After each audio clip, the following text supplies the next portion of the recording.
Je regarde une situation dans laquelle le Pentagone affirme que les forces américaines sont montées à bord d'un pétrolier dans l'océan Indien, un navire qui avait déjà été sanctionné pour contrebande de brut iranien en Asie, tandis que la marine dit avoir fait rebrousser chemin à plus de 2 douzaines de navires se rendant vers l'Iran ou en revenant depuis le début du blocus portuaire. Pour la première fois, la marine américaine a intercepté l'un des pétroliers sanctionnés de l'Iran dans les eaux internationales du golfe du Bengale, entre l'Inde et l'Asie du Sud-Est, le Pentagone insistant sur le fait que les eaux internationales ne sont pas un refuge pour les navires sanctionnés. Le 6 avril, le MV Tiffany a chargé 9 millions de barils de brut iranien à partir de l'île de Karg et tentait de transporter ce pétrole vers la Chine avant que la marine américaine n'intervienne durant la nuit. Le département du Trésor avait déjà sanctionné ce pétrolier l'été dernier. Le département d'État avait aussi indiqué à 2 reprises au cours des derniers mois que ce navire avait chargé du pétrole iranien lors de transferts de navire à navire avec des pétroliers battant pavillon iranien sanctionnés par les États-Unis, tout en menant ce qu'il a qualifié d'activité furtive près de Singapour. Tout cela se déroule dans la zone d'un blocus militaire. Le commandement central des États-Unis affirme avoir fait rebrousser chemin à 28 navires pour la plupart des pétroliers se rendant vers l'Iran ou en revenant depuis le début du blocus.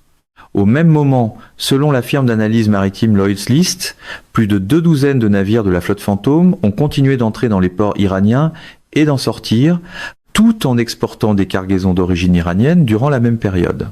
Dimanche soir, des marines américains de l'Atlante et une unité expéditionnaire ont descendu en rappel d'un hélicoptère sur le MV Tuska, saisissant le navire amiral iranien alors qu'il se dirigeait vers le port iranien de Bandar Abbas après une impasse de 6 heures.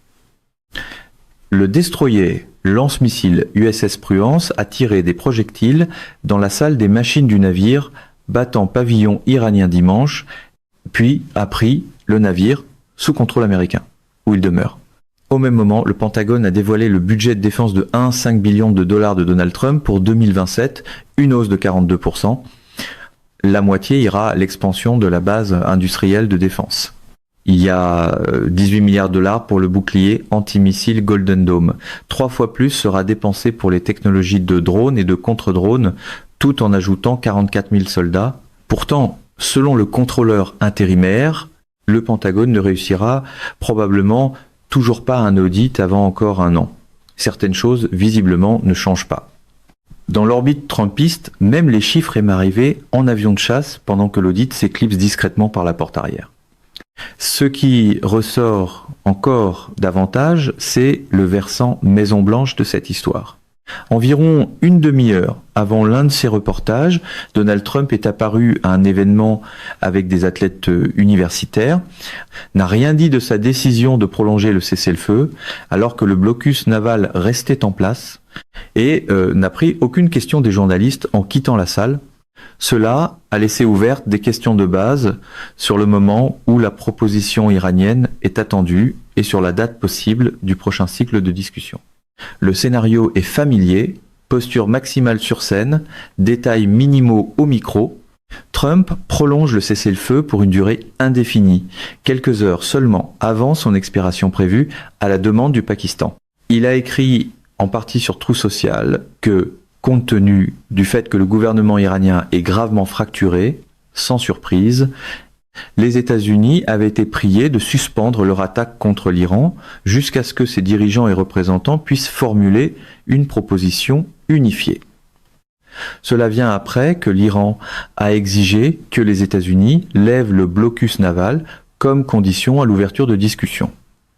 Le ministre iranien des Affaires étrangères a répliqué en disant que le blocus des ports iraniens constitue un acte de guerre et donc une violation du cessez-le-feu. En plus de cela, des questions demeurent sur la personne qui est réellement aux commandes en Iran et sur celle qui a l'autorité pour approuver un accord.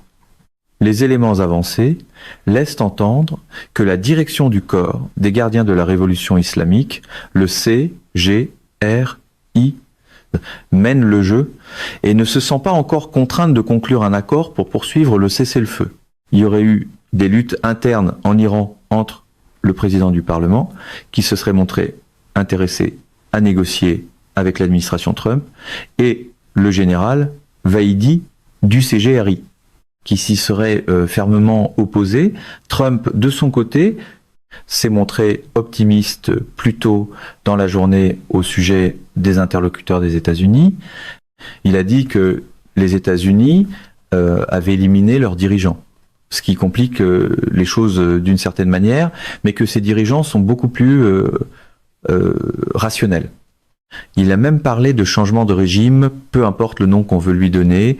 Pourtant, les médias d'État iraniens ont rapporté que c'était l'équipe iranienne de négociation qui avait annulé les pourparlers prévus à Islamabad.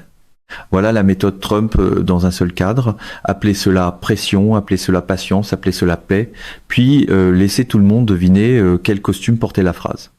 Au même moment, la Maison-Blanche a confirmé que le déplacement du vice-président n'aurait pas lieu ce jour-là comme prévu et a dit que tout déplacement futur serait annoncé plus tard. Le Premier ministre du Pakistan a exprimé l'espoir que les deux camps continueraient de respecter le cessez-le-feu et parviendraient à un accord lors de ce qu'il a appelé le deuxième cycle de pourparlers prévu à Islamabad, sans toutefois mentionner de date. Pendant ce temps, le Haut commandement militaire conjoint de l'Iran a averti qu'une puissante attaque viserait des cibles prédéterminées après ce qu'il a qualifié de menaces répétées de Donald Trump. Puis est venue une autre mise à jour majeure.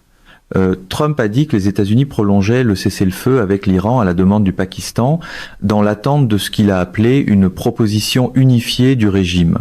Ce qui demeure flou, c'est de savoir si l'équipe américaine de négociation, y compris le vice-président, Steve Witkoff et Jared Kushner, va réellement se rendre au Moyen-Orient. Plusieurs reportages ont affirmé que le voyage était suspendu, potentiellement pour une durée indéfinie, tout en ajoutant qu'il pourrait reprendre à tout moment. Aucune déclaration officielle de la Maison-Blanche n'est venue clarifier ce plan de déplacement.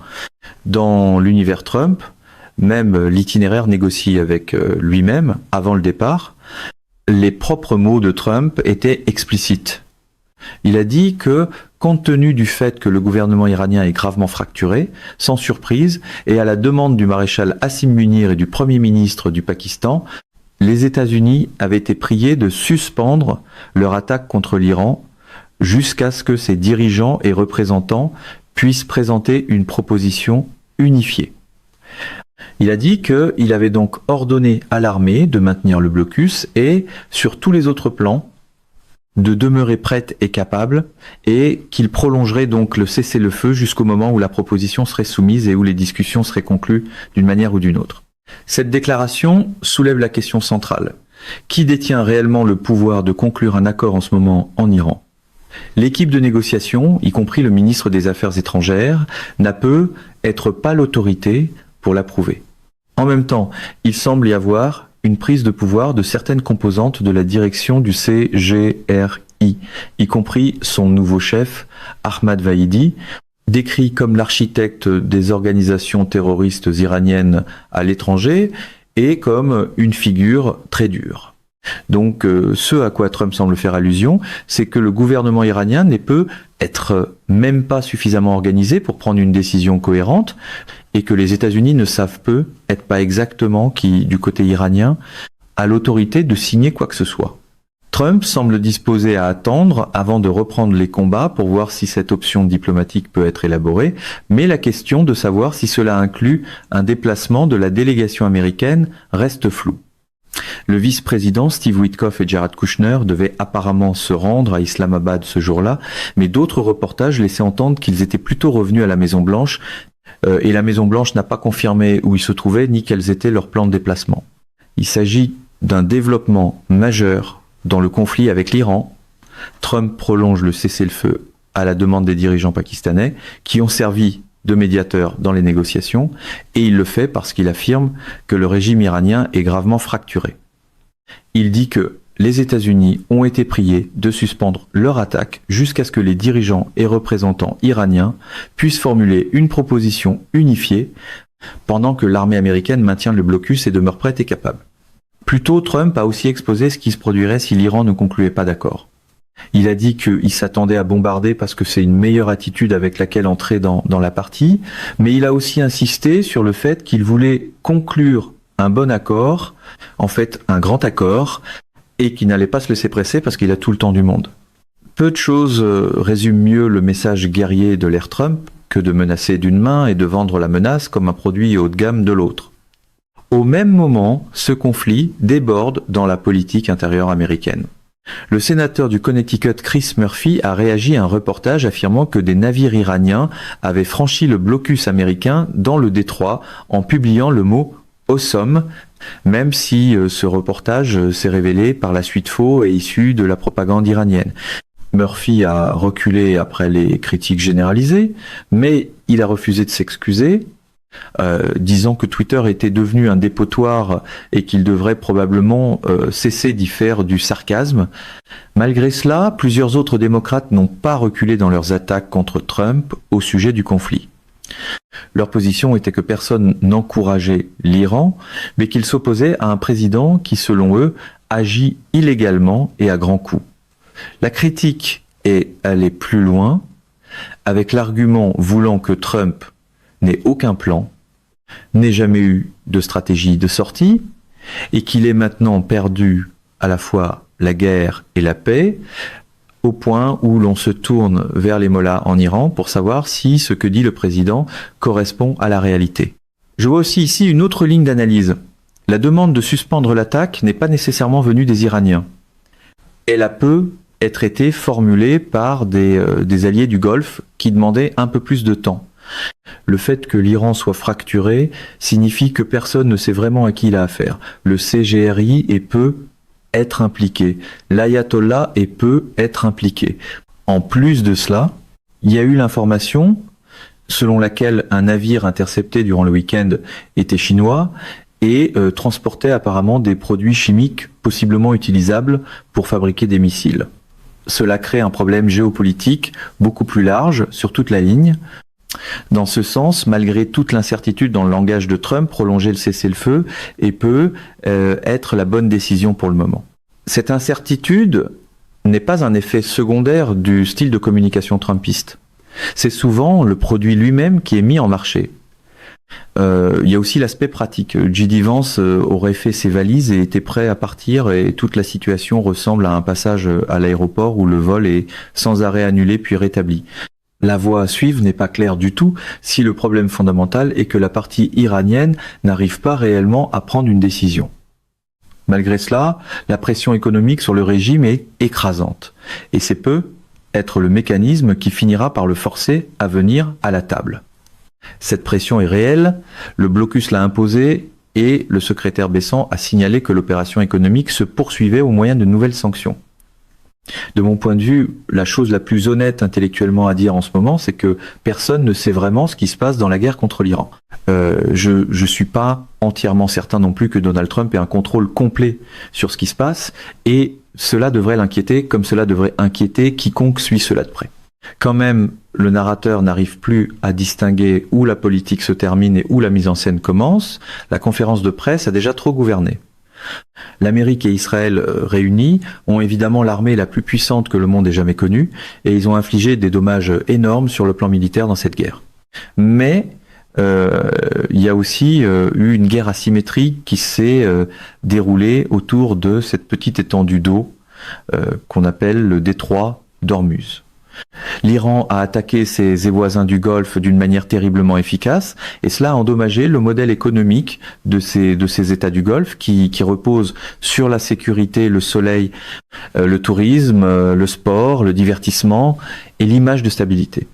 Il se passe donc beaucoup de choses ici et chaque fois que Trump affirme quelque chose avec certitude, les Iraniens nient immédiatement en savoir quoi que ce soit.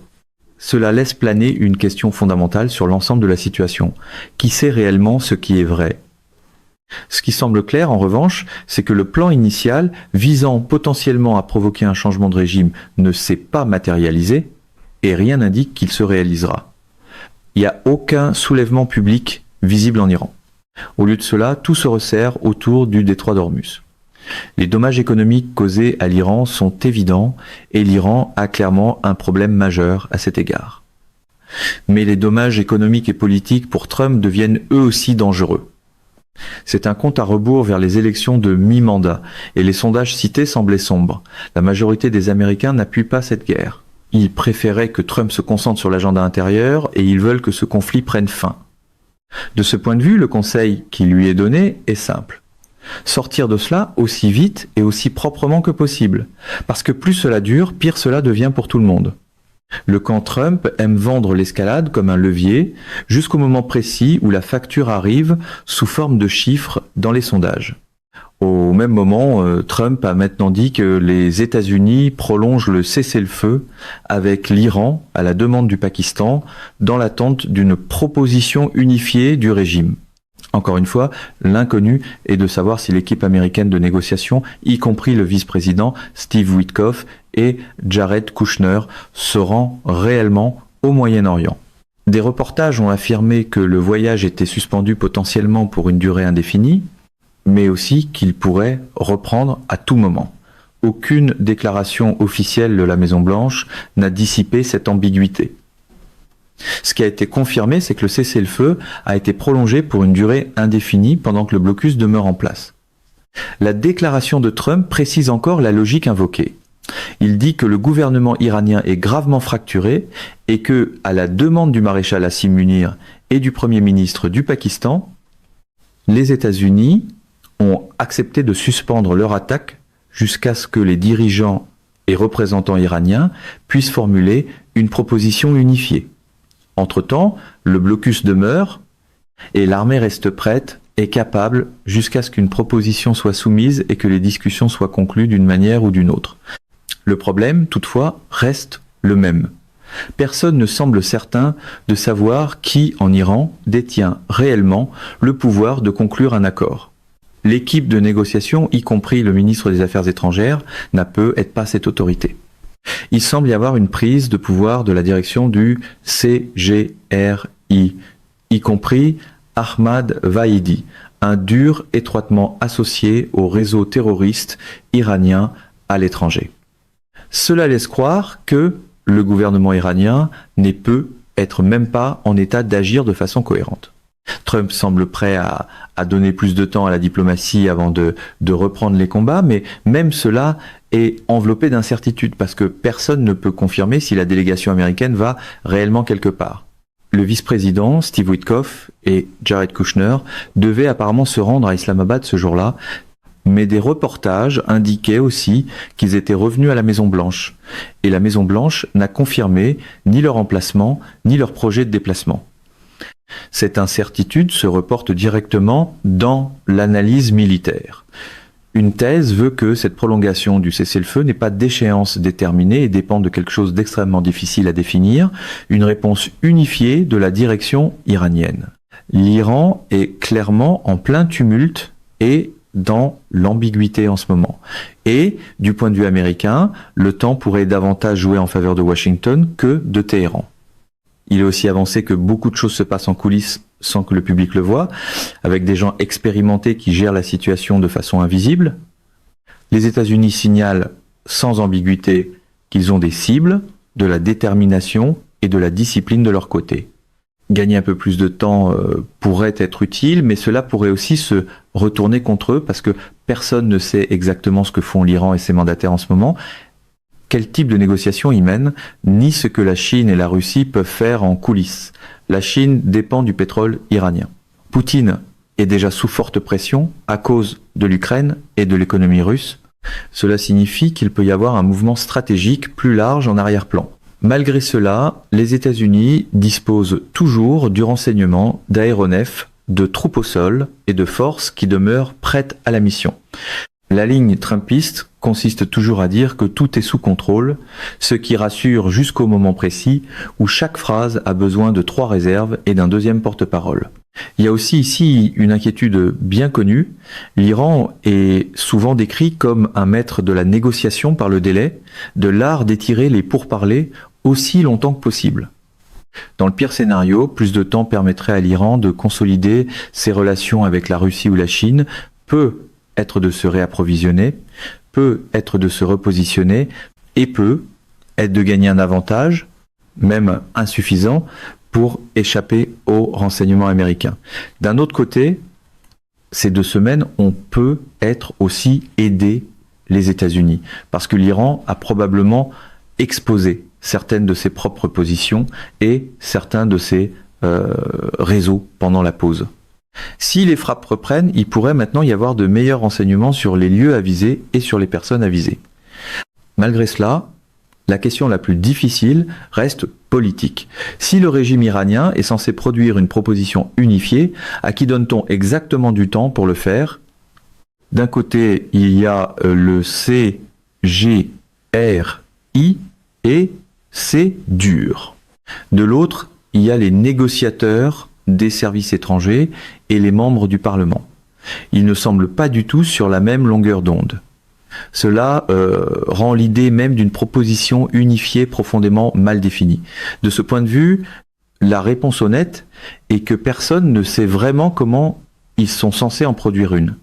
C'est pourquoi une autre ligne d'argument dit que Trump doit tracer une nouvelle ligne rouge.